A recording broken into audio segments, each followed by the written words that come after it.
네, 우리 사랑하는 계명교 청년 모든 여러분들 반갑습니다. 소망의 금요일.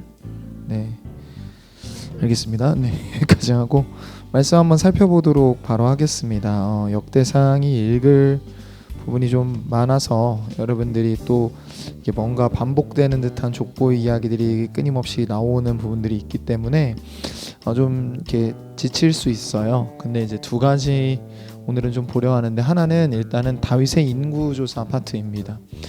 일단은 여러분들이 한번 사무엘하의 내용이죠.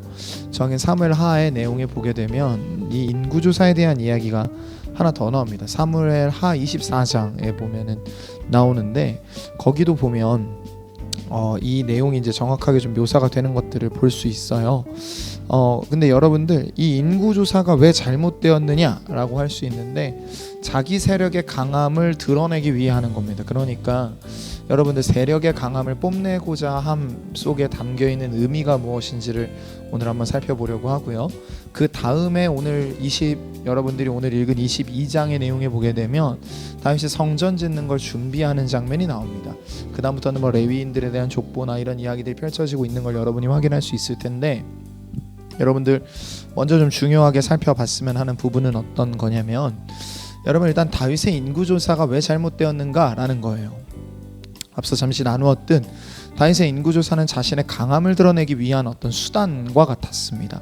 그러니까 자기가 대단하고 자기가 많은 것을 이루었고 자기가 능력이 있고 하다는 것들을 드러내기 위한 도구로 일정하게 지금 인구조사를 실시하고 있는 것이죠. 그것이 하나님 보시기에는 굉장히 악독한 행동입니다. 왜냐하면 하나님께서는 다윗을 철저하게 은혜 안에서 이끌고 가고 있는 걸 볼 수 있기 때문이죠. 다윗이 다윗으로서 활동할 수 있었던 건 오직 하나님의 은혜입니다. 그가 그것들을 망각하면 안 됐었던 것이죠. 그런데 여러분, 우리가 다윗을 제3자 입장에서 보면 이렇게 쉽게 좀 디스할 수 있어요. 근데 우리 역시도 굉장히 쉽게, 제가 생각하기에는 나의 나된 것이 하나님의 은혜임을 잊게 됩니다. 여러 가지 방법으로 그러는데요. 예를 들면 우리 안에도 여전히 소비가 나를 설명할 때가 있어요. 그러니까 내가 누리고 있는 것들이, 혹은 내가 누리고자 하는 목표들이 의외로 나를 설명할 때가 있습니다. 여러분들, 실제로 굉장히 저는 이게 중요한 이야기라고 생각을 하는데, 예수 그리스도를 믿는다라는 개념은요, 예수 그리스도를 믿어서 천국을 얻어냈다는 개념이 아니라 진짜 진리 안에 내가 접붙임 바 되었다, 진짜 생명 안으로 들어갔다는 말이에요. 그러니까 진짜 생명 안으로 들어갔다란 말은 중생이라는 의미는 죽었다 살아남을 의미합니다. 그럼 여러분, 죽었다 살아났다는 말은요, 내 안에서 더 이상 주인 노릇을 안 해야 되는 것들이 주인 노릇을 안 해야 되는 거거든요. 근데 여전히 우리 안에는 죄된 습성들이 꿈틀꿈틀 거리고 있기 때문에 우리가 조금만 이렇게 정신줄을 놓으면 우리는 굉장히 쉽게 예전의 구습으로 돌아갑니다. 우리가 익숙했던 것으로 돌아가죠. 여러분이 수많은 두려움에 시달리는 것들도 어쩌면 그럴 수 있어요. 그러니까 여러분들의 일상이 그런 관점에서 봐야 좀 이해가 됩니다. 여러분, 하나님께서 때는 우리 삶 가운데 어려움을 주시는 이유도, 하나님께서 때는 우리 삶 가운데 좋은 날을 주시는 이유도요, 여러분들 우리 보고 우리 잘났고 우리 못났고, 혹은 하나님을 설득해서 무언가를 얻어내고, 혹은 하나님께 잘 보여서, 혹은 하나님 앞에서 실패해서 벌을 받고, 이런 단순한 연속적인 과정이 아니라는 거죠. 그러니까 여러분들, 하나님께서 우리 삶 가운데 고난을 주시는 이유는 고난 너머에서 일하실 하나님을 바라보는 법을 배우는 시간이라고 할 수 있고요. 그 고난이 내 삶의 주인이 돼서는 안 된다는 것. 그러니까 예를 들면 우리가 상실의 고통을 느끼고 있다면, 무언가를 빼앗기는 고통을 느끼고 있다면, 어디선가 내 실수 때문에 처절한 실패를 경험하고 있다면, 그게 우리의 주인이 되어서는 안 되는 것을 배우는 현장이 되고, 반대로 성공하고 있다면 성공 역시도 우리를 주도할 수 없음을 봐야 해요. 그게 우리가 배워야 할 겁니다. 그런데 여러분, 거기서 한 발 더 나가서 이 모든 실패 속에서, 결론적으로 이 모든 실패와 성공 속에서 우리는 하나님의 손길을 경험하게 된다라는 거죠.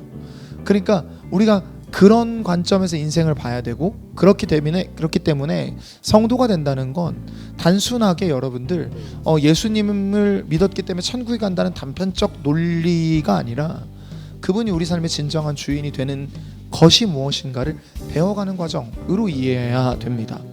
그래야 좀 납득이 되는 순간들이 있어요. 악소리가 나오는 현장, 때로는 하나님을 잊을 만큼 즐거운 기쁨의 현장들이 왜 우리 삶 가운데 연속적으로 펼쳐지는가를 한번 그런 관점에서 이해해 볼 필요가 사실은 있습니다. 두 번째는요, 저는 이게 조금 더 중요하다고 생각을 하는데 22장에 가면 다윗이 그럼에도 불구하고 성전 공사를 준비합니다. 여러분들, 하나님께서 벌을 내리셨는데 성전 공사를 준비할 수 있다는 건 하나님이 정말 그를 회복하셨다는 거예요. 여러분들, 하나님께서는 우리의 연약함을 아십니다. 그리고 회복하기 원하세요. 여러분들, 회복을 바랄 수 있기 때문에 우리가 기뻐할 수 있는 겁니다. 여러분들, 예를 한번 들어보죠. 축구를 하는데요, 다리뼈가 부러지고 나서 다시는 안 붙는 뼈예요. 그럼 누가 축구할까요? 아무도 안 합니다. 여러분, 실패를 회복하실 하나님이 있기 때문에 우리의 여정이 지속될 수 있는 것이고 우리의 여정이 승리임을 확신할 수 있는 거예요. 여러분들, 예수 그리스도 안에서 우리를 이미 이긴 자와 승리한 자와 하나님 나라를 누릴 자로 부르셨다는 걸 믿고 적절한 자신감을 가지고 살아내는 우리가 되길 원합니다. 겸손과 자신감을 가지고 오늘 하루를 살아낼 수 있는 여러분이 다 되기를 우리 주님의 이름으로 축복하고요. 그래서 여러분들이 오늘 하루도 겸손하면서도 적절한 자신감을 가지고 내일이 나의 나 된 것은 하나님의 은혜이면서 동시에 하나님이 나의 삶을 기뻐하고 계시다라는 적절한 자신감을 가지고 나아가는 여러분 모두가 될 수 있기를 주님의 이름으로 축복합니다. 기도할까요?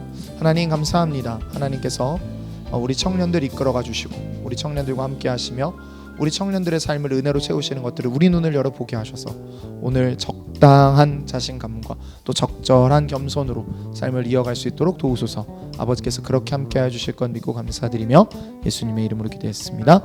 아멘.